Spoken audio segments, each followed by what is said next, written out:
Hey there, it's Meyer, and today I'm presenting my answers to the CCR questions. So let's jump into it. Okay, so question number one is: how does your product challenge or use conventions? And how does it represent social groups and issues? Firstly, let me clarify what do you mean by use or challenge conventions? It means which general filmic codes are used and which are opposed. For example, my film opening started with the antagonist scene first, which is not a generic filmic code.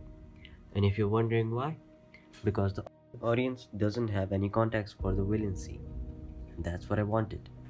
Secondly, I also moved the opening credits to the start in the middle, not in the first, to generate tension in the opening scene. The low third credits transfers the viewer's attention to them, distracting the viewer from the importance of the scene. Next, I use the famous 3-act structure technique.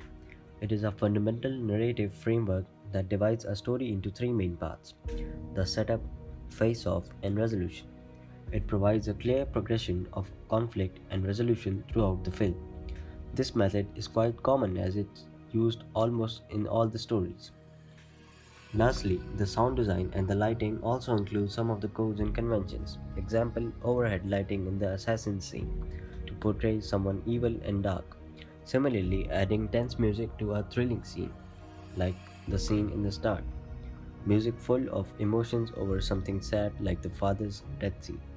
There's much more to tell about codes and conventions.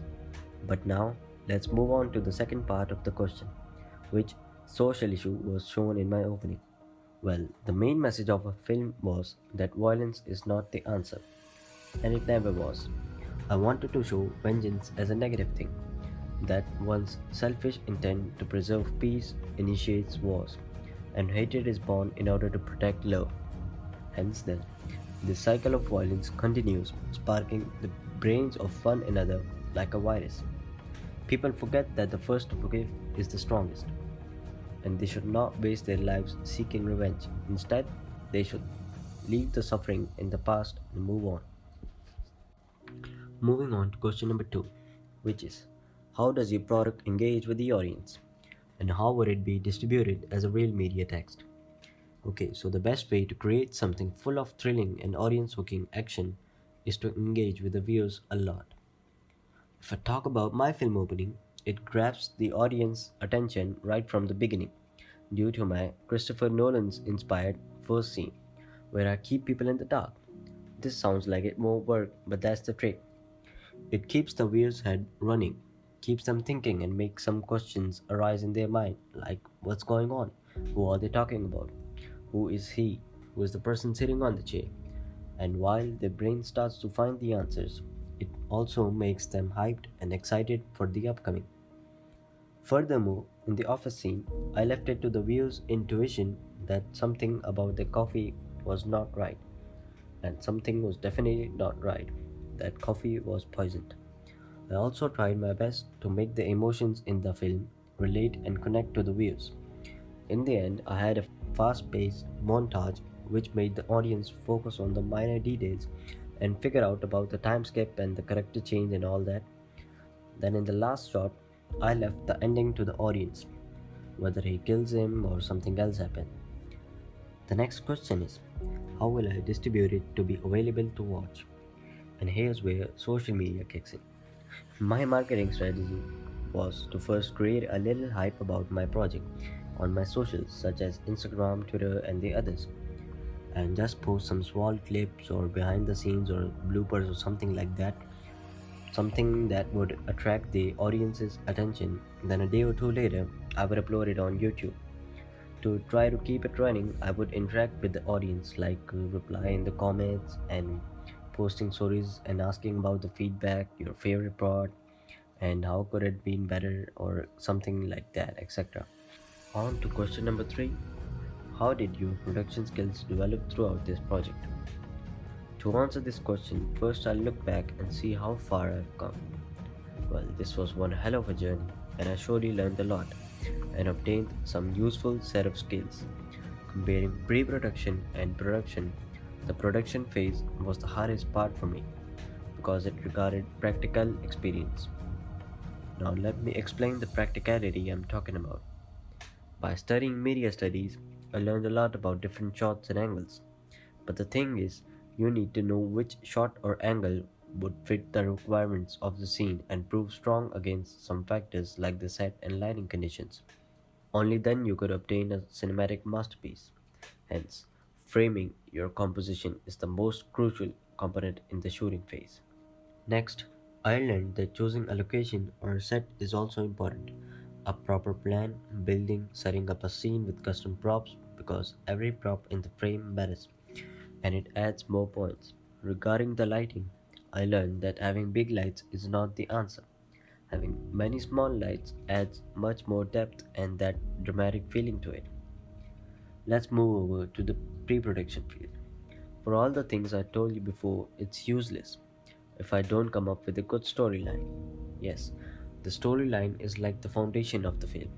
Besides the story, the next most important thing is converting that story into shots. And I know it takes a hell lot of time to design an entire shot list, but after all my experience, I'll tell that it's all worth it. To summarize it all, failure is the greatest teacher, and I have failed much more times than I have tried to do something in the start. Another thing I have learned is to just get up and create, bring my ideas into reality. In fact, as I told that my whole last scene got delayed, which had the climax of the story, but I didn't give up, and today I'm here. Not at the top yet, but soon will be. Finally, on to the last question. How do you integrate technologies and software into this project? To be honest, I had the upper hand going into this field because I had experience related to video editing and graphic design. So I didn't have to learn Premiere Pro and Photoshop from the scratch. Not just that, I also knew After Effects. In fact, my main software was After Effects for medium or complex level projects. To begin with, I'll just tell a short story about when I learned these. Now, it was back in the pandemic days, and I used to play a lot of video games. And we had a little community where we used to manage different teams. They needed designers and editors to work with and to generate content. And I actually started taking interest in them and began to learn graphic designing first via Photoshop, and then I moved to video editing, Premiere Pro, and to After Effects. But one thing I learned during this project was DaVinci Resolve. It was just getting popular and popular, especially for its color grading, and it competes well with Premiere Pro and After Effects. I also used free sound libraries to find sound effects and music, and stock websites to get images or footages.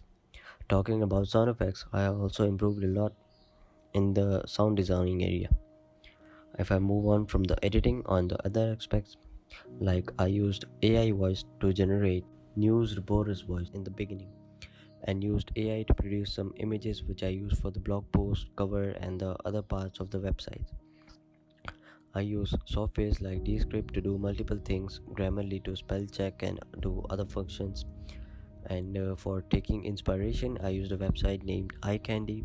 It's for filmmakers. It has different ideas for unique type of shots and all that. And Behance, and watch some YouTube videos of a channel named Amazing Shots, and some more informative channels like Studio Binder, Tomorrow's Filmmakers, etc.